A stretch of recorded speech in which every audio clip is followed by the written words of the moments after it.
Good morning, Judge Wells, Judge Emis, Judge Loeb. May it please the court? Counsel, the other side used about a half an hour, so I will accord you the same amount of time. And Mr. Blumberg, an opposing counsel in the last case, you'll have to just bear with us today. Go ahead, counsel. Thank you, Your Honor. My name is Marc Wites, and I represent Luis Torres Jimenez. The certified questions that are before this court all turn in large part, if not entirely, If your client hadn't gotten a ticket, would you be standing here today, counsel? If my client hadn't gotten a ticket, he may not be standing here today, but to go to Your Honor's question about why does it matter? Well, it why matters are we to here? your client because he got the ticket then, we didn't get to the merits, but the answer is if you hadn't gotten a ticket, he wouldn't be here today.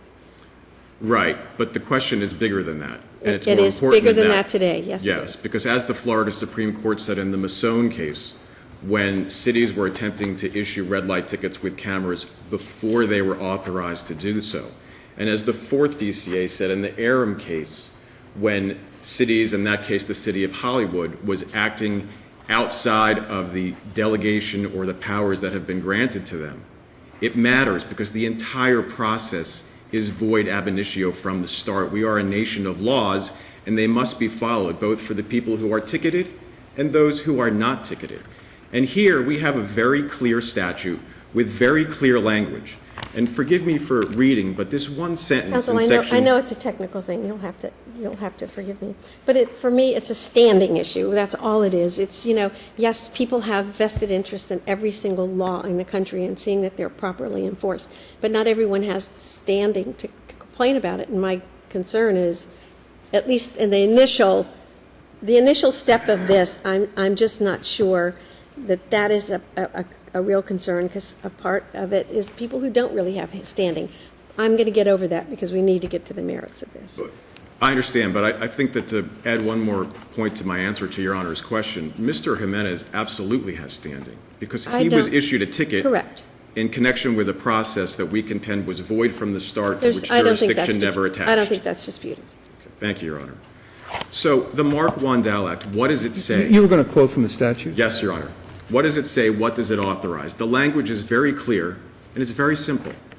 Reading from 316.0083.1a, it says, and I quote, "This paragraph does not prohibit a review of information from a traffic infraction detector by an authorized employee or agent of the department, county, or a municipality before issuance of the traffic citation by the traffic infraction enforcement officer," end quote.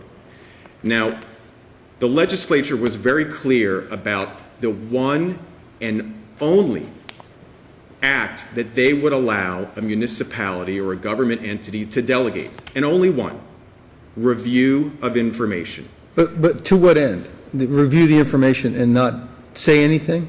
That is, review the information for what purpose? That is the question, Your Honor. And review means review. It means to see.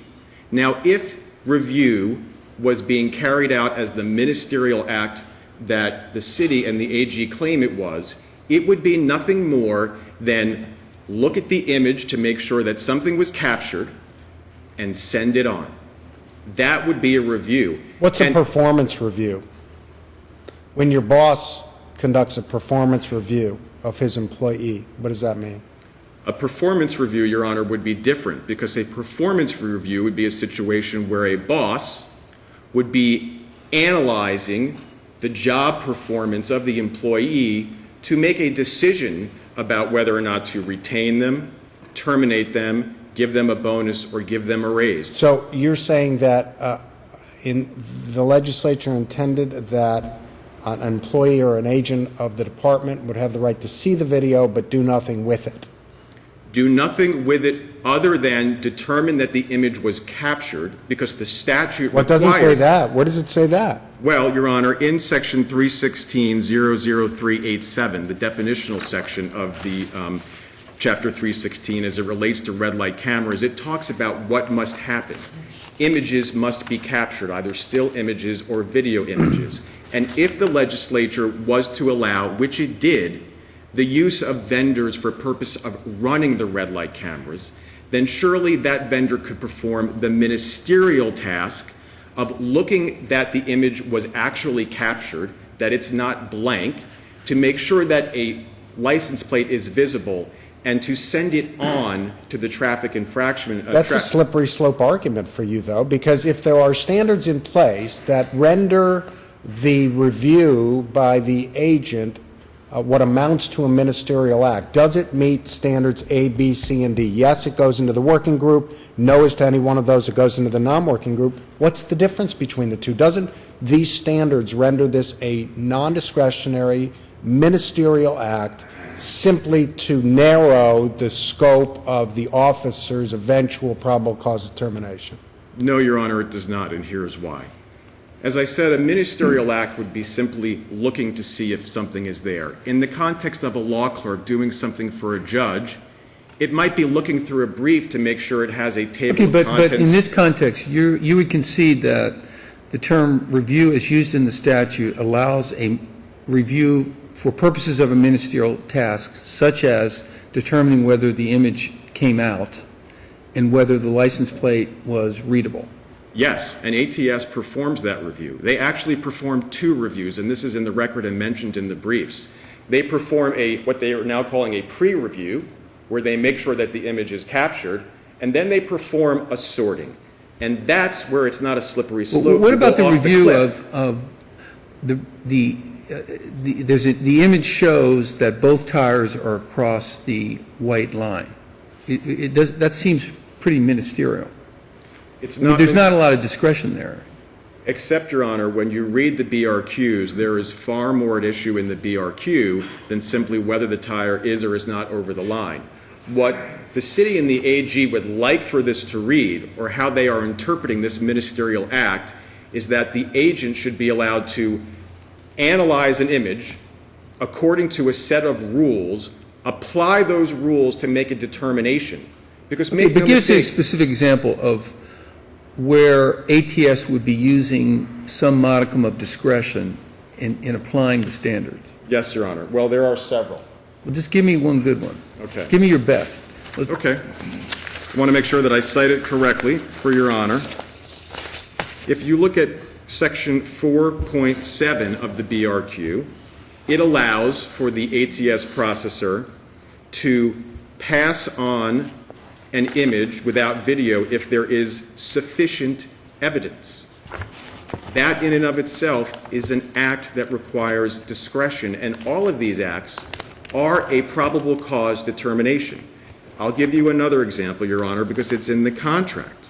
The contract upon which this is based. So you're going to depart. Is there another one in the BRQs? Absolutely, Your Honor. In the BRQ in Section 4.1. 4.1. Great, go ahead. Okay. It allows the city to choose the line of demarcation, and these all tie together.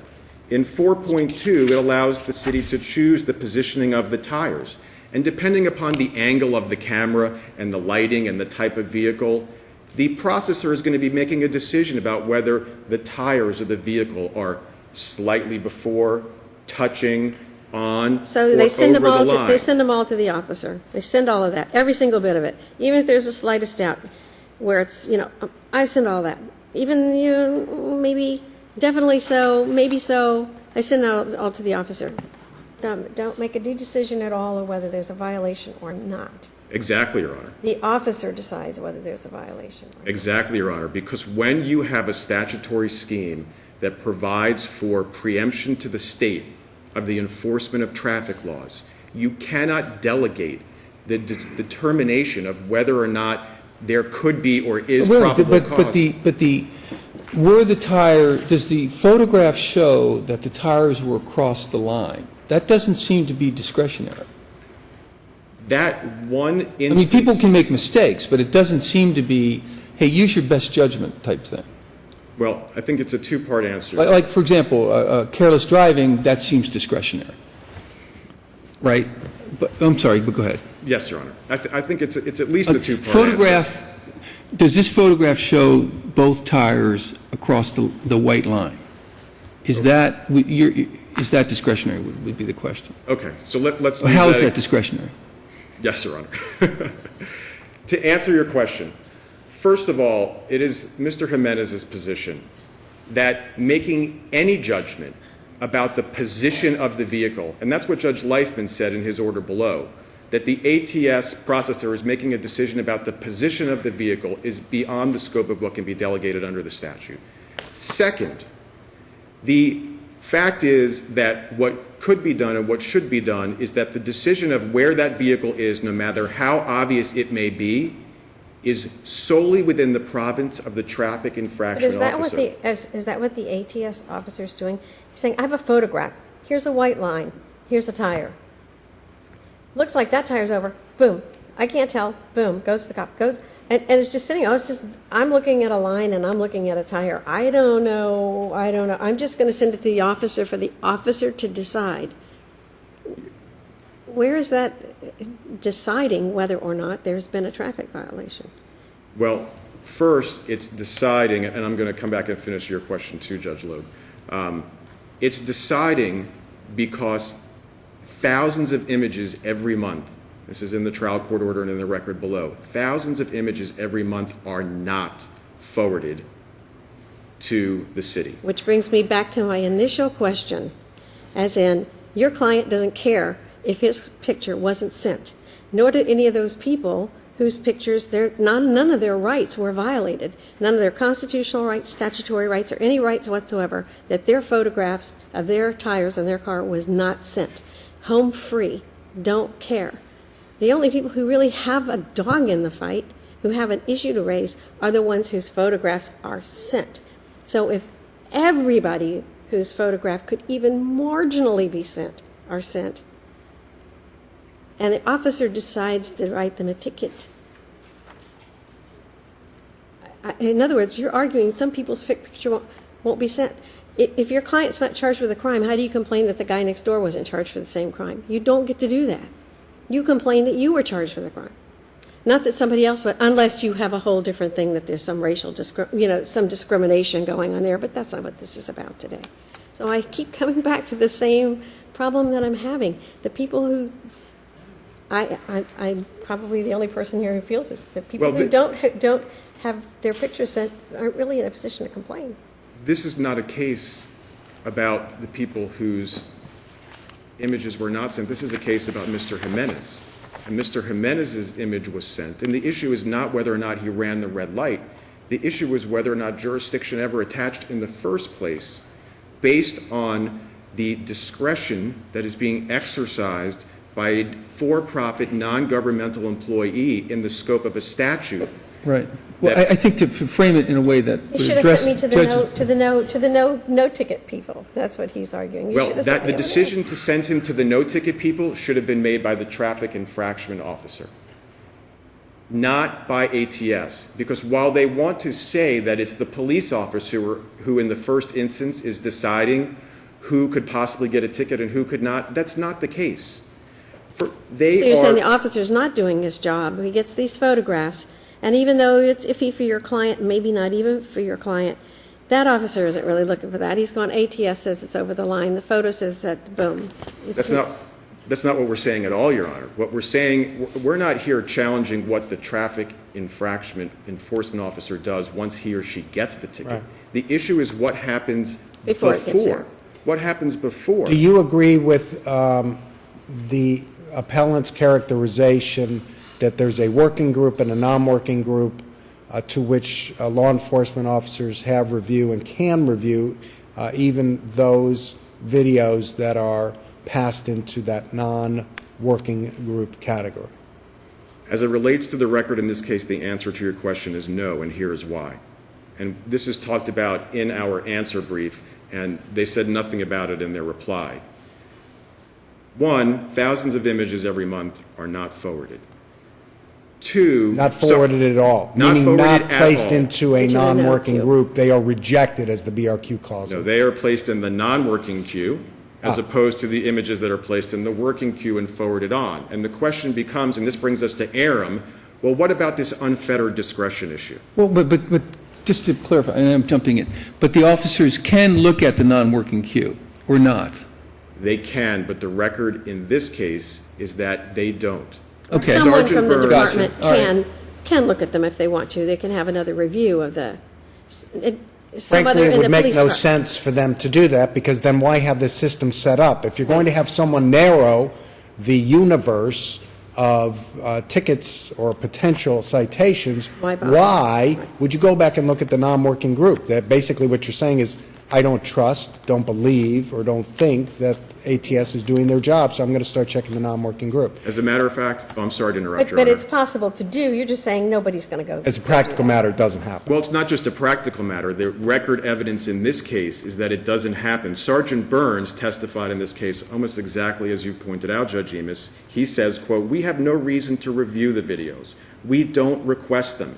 Now, there is evidence in the record that they went back to look at them for a purpose having nothing to do with what might have happened as it related to whether or not that motorist ran a red light. They were looking to see if a particular person or a particular vehicle was in a specific area at a given time. And surely they would want to have access so they could determine whether ATS is meeting the standards that they're required to perform, making sure that their review is an accurate one in determining which tickets to forward and which not to forward, or which videos to forward and which not to forward. But they don't. Or that they're not discriminating against any group of, like was suggested, some people are being eliminated for an improper purpose. Those are all good reasons why they might want to go back and look at the non-working queue, but for the purpose of whether they go back to look at the non-working queue to Right. see whether ATS has done their job, it doesn't It happen. explains why they might have access, why it may be set up in such a way to allow them to have access to them. Yes. But as a practical matter and a matter of reality, it appears they don't actually look at those. So to that extent, it seems that this is consistent with Aram. Aram found, at least in part, what was invalid is that ATS determined the universe of video from which the police would decide whether a citation gets issued at all. Yes, Your Honor. And in that regard, it seems that this case is no different than Aram. This case is no different than Aaron, but I would like to talk about why the city and the AG will tell you that it is and why it's a distinction without a difference. Before we get to Arams, can I just ask one question? And Yes, then Your Honor. I'll let you, and I know you're being bombarded with questions, so. Thank you, Your Honor. The trial court statement of facts, are they lawful? In other words, do you object to the trial court statement of facts? Are there any facts in there that you would object to? Actually, Your Honor, we believe that the trial court's statement of facts support the position of Mr. Jimenez. Okay, so you agree with them? So you don't, I just, okay, now go back to Aram. I know I interrupted you. Okay. Well, actually, I can answer your question and Judge Emis's question as it relates to Aram. And in reverse order, I think it's very telling what Judge Leifman said, because he wrote on page 10 of his order, quote, "The contract between the city and ATS here is the same as between Hollywood," referring to the Aram case, "and ATS. The basic procedure here is the same as found by the trial court in Aram. ATS performs an initial review of the images to be forwarded to the officer who accepts those found to be in violation."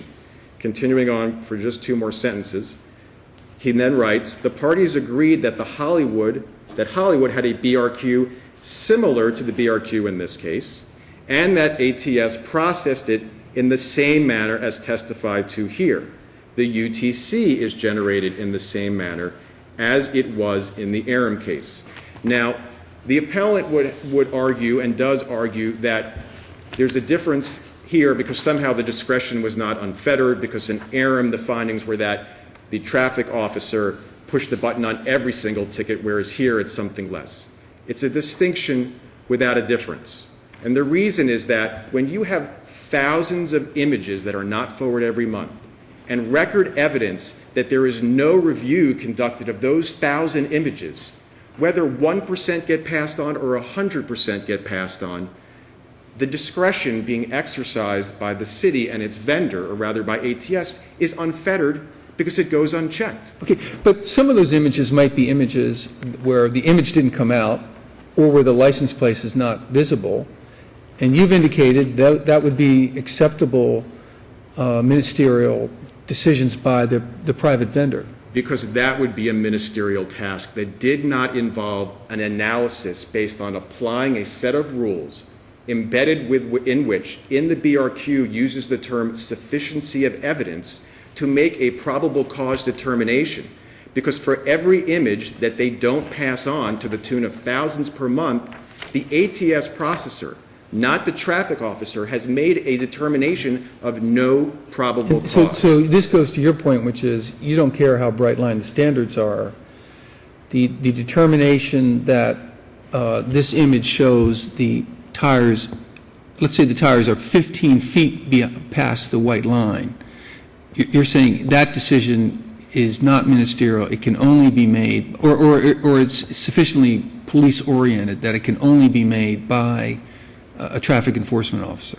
Yes, Your Honor, because by statute, it's the traffic enforcement officer that decides whether or not the red light traffic statute has been violated. And as Judge Leifman wrote in his order on page 11, in some instances, and I'm reading from the second full paragraph, in some instances, the BRQ directs that the video clip needs to be viewed in deciding the vehicle's position. The vehicle's position during the red light when the A shot or B shot are not conclusive. That is not a task under this statutory scheme that can be delegated to ATS. And it's interesting because if we go back to the plain language of this statute, when you read towards the end of the sentence, they were very clear, the legislature, in saying that, one, that the agent could conduct a review of information, and then they wrote, before issuance of the traffic citation by the traffic infraction enforcement officer. They could have used different words. They could have said that the agent could issue the ticket. They could have said that the agent could make determinations. The legislature made multiple changes to Chapter 316 in order to enact the Marc Wandel Act. They chose their words very carefully. The words are not review, apply rules, then select to make a determination. If the city and ATS want to revise this statute, the place to do it is in Tallahassee. It's not here before this court where we must strictly construe the words from the legislature. They mean what they say. Review is to see. If review is to be a ministerial task, it is exactly as you have pointed out, I'm not Judge sure Lloyd. review just means see. I mean, we're arguing here about the meaning of one word. Does review mean see, or does review mean, what does the word, because obviously you can have an agent. It allows an agent to review. Your question is, what does that review mean? Yes, and in the context of the enforcement of a law that is statutorily preempted to the state, review, as we agree, it should only be and can only be a ministerial task because you can't delegate a police power in the absence of some type of express authority, none of which exists here. It can only mean one thing. Look at it in the context of the work that you do. If you had your law clerks looking at all of the petitions for discretionary review that come before this court, and you were to say to the law clerks, check to make sure that it has a certain number of pages, or as I mentioned earlier, that it has a table of contents or a summary of argument, or that it has the word count by the certificate of service, those would all be ministerial tasks. But you would never empower the law clerks to say, we're going to look at all of these petitions for discretionary review and decide which ones we're going to send to you, the judges, and which ones we're going to put in the non-working queue. That would never happen. Here, it's an even stronger argument for Mr. Jimenez because we have a statute that has preempted certain powers to the state to be enforced by traffic infraction enforcement officers, not by vendors. Counsel, are you going to let your co-counsel speak at all because you're at 25 minutes? Actually, it was intended that I would do the argument, and I know you said you would afford me 30. Right, you're at 25. In the, so. Thank you. in Aram, the contract between the city and ATS said that that ATS would make the initial determination that the image meets the requirements of the ordinance and this agreement. The appellants have said that that is a distinction between this case and Aram. Is that a real distinction, or were the same standards in BRQs or terms of the agreement in Aram those that exist in our case? It's not a distinction for several reasons. First, the trial court judge didn't find that it was a distinction. Judge Leifman found that they were the same. Number two... Meaning that the agreements were the same? No, that the process and the contracts were basically the same as I had read. Including the BRQs? Including the BRQs. Second, Your Honor, while the words in the two contracts, the Aram contract versus the Aventura contract, might be different, the meaning is the same. And if you look at those words, they're in Exhibit D of the ATS contract. They say that the vendor shall act as a city's agent for the limited purpose of making an initial determination of whether the recorded images should be forwarded on to an authorized employee to determine whether an infraction has occurred. And here's where What it page are you becomes looking at? interesting. Can you tell me what page of the record? Yes, or do Your you Honor, just I have can. It is I know in you said it's Exhibit D. page 866 of the record, page 14 of 17 of Exhibit D. I've got it, yeah. And it's the end Which of that paragraph. Which paragraph number? The paragraph number is number 3? 3. Okay, thank you. It's the So it's the the last agent- phrase. I'm sorry, Judge. Go Luke, I ahead. didn't mean to The interrupt last you. phrase, go ahead. The last phrase is where it becomes Clearly failed to establish. it becomes important, to say the least, because it says, "and shall not forward for processing those recorded images that clearly fail to establish the occurrence of an infraction." That is a task. So the light turns red and the car is fully in the intersection. The photograph shows that the car, in other words, the car entered the intersection on green. That seems pretty ministerial. And they're saying, don't forward us those. Don't send us the image where the guy's going through a green light. That's not what we're looking for.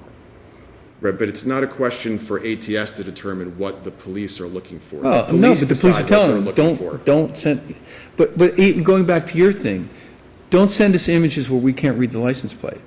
Wouldn't that fall in this category that you're now challenging?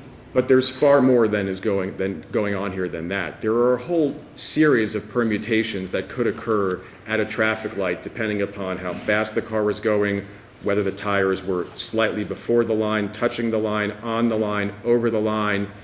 The ministerial task is for the vendor to make sure they've done their job. Their job is to run the red light camera and capture an image. All right, well, So if there's Could we any move- image at all, Sorry. then it goes to the officers. If there's no image at all, then they can throw it in that second bin over there. Because really, any decision about that is not a ministerial act, correct? They're just to decide if there's an image on the film. Yes, Your Honor. And what's important to know, too, is that there's no evidence in the record that this can't be done. They just don't want to do it that way. well, it might It's be not a cheaper to the choice. taxpayer. Excuse me? It might be less expensive to the taxpayer. It might be more efficient to do it this way. Even that, Your Honor, which may or may not be true, is not a reason that would justify exceeding the scope of power or delegatory authority that is afforded by a statute. It's All not a right, good enough counsel, reason. with the 90 seconds left or whatever Yes, you Your Honor. have, your second argument or additional argument is the method by which the ticket is delivered to the defendant also violates delegation of powers. Yes. Or violates the statute. Right. That's a pretty mechanical argument, right? I mean, in other words, the officer clicks the button, but the mailing takes place from the private vendor, and you're saying that's a violation. Yes, Your Honor. And I don't think it's a mechanical argument or even a technical argument for several reasons. First, I would go right back to the language of the statute. In the very sentence where the legislature authorized a vendor to review images, the legislature also said in that very same sentence, issued by a traffic infraction enforcement officer. If the legislature wanted to authorize the delegation of other tasks, they could have done so. They did not. Okay, but theoretically, what if it was an assistant working for the traffic infraction officer? That would also be a violation, you know, of a purely literal, of your interpretation of issuance. Right? I mean, in other words, it can't be the law that it's dropped in it's put in the envelope and the envelope's sealed by, you know, a clerk, and that working for the city, that would violate the statute because the statute wants the envelope to be licked by the traffic infraction enforcement officer? There is a difference, Your Honor, when a police officer or an employee of the police department engages in an act and a vendor, a for-profit vendor, engages in an act.